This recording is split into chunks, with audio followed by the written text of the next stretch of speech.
mine in a second, the one I just shared with you. What is the difference between a dream and delusion? I'm going to share my initial thoughts before I hear yours. When I say I would like to do more drama or acting or experiment with that phase of my life, my dream is not at this point in time to win an Oscar. My dream is to try to creatively express myself and see whether this vehicle is a form that brings me joy, happiness, and meaning in my life. Yeah. That to me is not delusional, because it is giving myself the opportunity to put my, using visuals, like put my, what are they called? Stabilizers onto my bike and see if this is real. Right. I often find people whose first dream is, I want to build $1 billion company, and they've never built a business at all, or have business experience. Or I hear, I want this to be the number one thing in the world. And while those are nice aspirations, I'm not sure that I actually think, and this is just my personal take, I never had those when I started. And I feel that sometimes without the skills, without doing the learning, without doing the experimenting, those things can actually stop you from doing it, because it's so hard, it's so far away, and there's such a big way to fall. So I want to understand, how do you decipher between dream and delusion? When you talk about delusion, what I hear is like arrogance and conceitedness. Now, and let me explain the difference here. Because I think confidence is this willingness to try, and this belief in yourself and what you're trying to do, right? I think arrogance and conceitedness is thinking you're better than everybody else. Yeah. And so when you frame the delusion as this grandiose thing, it feels like it's coming from insecurity. Right. It feels like it's coming from wanting to be better than, versus coming from a place where you're willing to take the risks and try and get on the court of life in a way that's aligned with this thing inside you.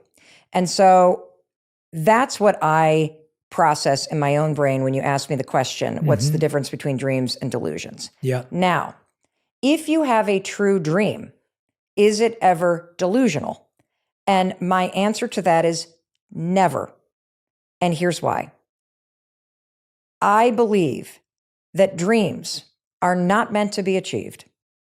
I believe that your dreams are a directional signal. That the dream is out there in a different chapter of your life, calling you from this moment toward that direction.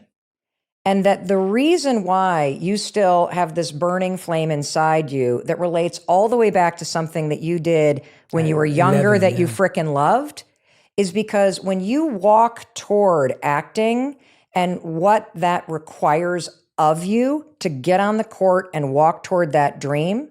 And look, the dream could be an Oscar. The dream could be something like that's an award. It doesn't matter. It's in the lane of acting. What I believe about dreams is that the dreams are deeply personal. They are connected to that flame inside you.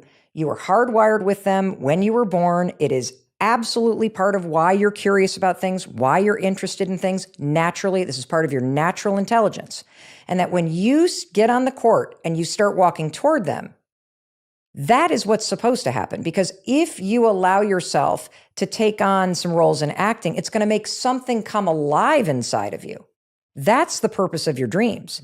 It's to make that flame burn brighter inside of you. It's about you awakening something, and your dreams are the directional signal that are trying to point you in what way to move forward. Going back to my daughter, will she ever have a stadium tour? I don't freaking know. She might. That's not the point. The point is to have something come alive inside herself by getting on the court of her life and writing music and putting it out there. Yeah. Whatever happens, happens. The reason why I wanted to launch the Mel Robbins podcast is not so that it could become the #1 podcast in the world. Of course I have those goals. Of course I want to be the #1 female podcast host in the world. Of course that's what I want. But the reason why I am pursuing this is because I wanted to connect with people at a deeper level. I knew that I would come creatively alive. I knew that I wanted to build an ongoing conversation that was deeper. And I also knew I wanted to learn more, because when you're constantly putting out content, or you're standing on stages, or you're writing books, it's kind of a one-way conversation. Yeah. And so part of my solve for loneliness was to stop griping about it to myself and to go, well, what would actually make me feel more connected? What would be of more service to people? What would create a deeper impact? That's why I'm doing this thing. Yeah. That's what I'm getting at. That the clarity, and the reason why I really want to get this really clear for people is that I had a friend last night I was talking to, and they want to start a podcast, and it was the most beautiful intention, right? Everyone wants to start a podcast today. Everyone wants to start anything today. And they right? should. Like it's very and they should.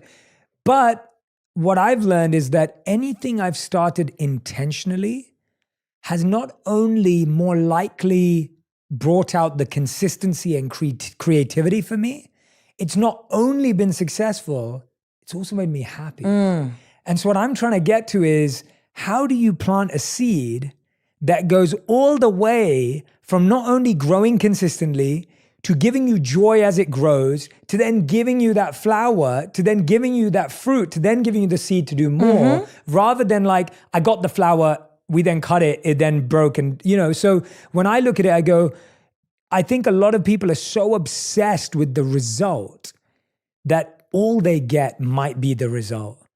And then you have nothing else. And then that result feels dissatisfying. It's like when we had Gwyneth Paltrow on the podcast, she talked about how like winning an Oscar in her teens, like removed all aspiration, because she goes, well, what do you do next, right? Like when you've done that, you've done the epitome, the peak of that career in your teens. And now it's like, well, what do you do next? And it's like, well, if it was only about the result, not speaking about her, but if it was only about the result, then you stop.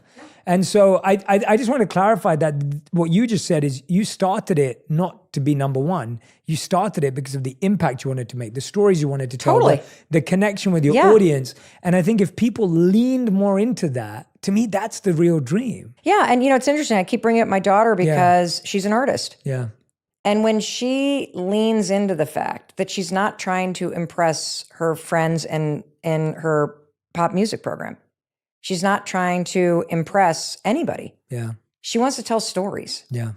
With her music that inspire people. Yeah. And when you really get into the reason why you're doing something. So I'm going to give everybody another visual, because there are two visuals that I think about a lot in life. For me, one of the most powerful things that I use to coach myself is that when I'm in the middle of something, I always remind myself I'm on the bridge. So in launching this podcast, something I've been thinking about for more than 8 years, something I've talked myself out of for a long time, something that I finally stepped on the court and started working for about 2 years ago. And now we're here. I know that this is literally step one on a long suspension bridge that is leading me somewhere. And when you remind yourself that you're just on the bridge, you stop focusing on how long is it going to take and what's it going to feel like. And I'm not there yet. You are on the bridge, and you are going to be on the bridge until you get to this other side. And then guess what happens when you get to the other side? There's another freaking bridge. Yeah. Every single episode is like its own bridge. Yeah. The other visual that I use a lot is a trail leading up a mountain, because the research is so conclusive, and Jay and I can try to beat it into your head, that meaning comes from working on something. I'm going to say it again. Meaning comes from working on something with intention that has importance to you. It's that simple. You can create meaning in your life by planting a garden if it's important to you. And for me, I think a lot about, the act of going for a hike. The purpose of going for a hike, ironically, is not to get to the top. It's to be on the trail. And if you constantly stare at the top, you're going to be out of breath. You're going to tell yourself you have so much longer. When are we ever going to get there? And you are going to miss the entire point of your freaking life, which is The ride, the trail, the bridge, the mile markers, all of it. And so part of my desire to be happier is to continually remind myself, it is not about getting on that mountain, because when you get to the top of that mountain, the top of one mountain's just the bottom of another one. Mm-hmm.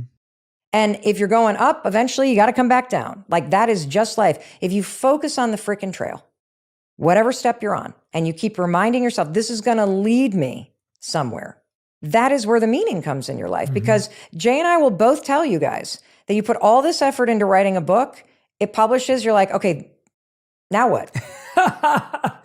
Yeah. It's true. Yeah. And we want it to be something else. We want to think that there is this silver bullet that if you get to the mountain, if you launch the podcast, if you meet the person of your dreams, then you'll be happy. And the truth is, for me personally, happiness was really about ending campaigns of misery in my mind. Mm. It was about identifying where I was arguing against myself and my potential. Mm-hmm. And it was allowing myself to get back on the trail or start walking across that bridge. Yeah, that's I love those visuals. They're so powerful.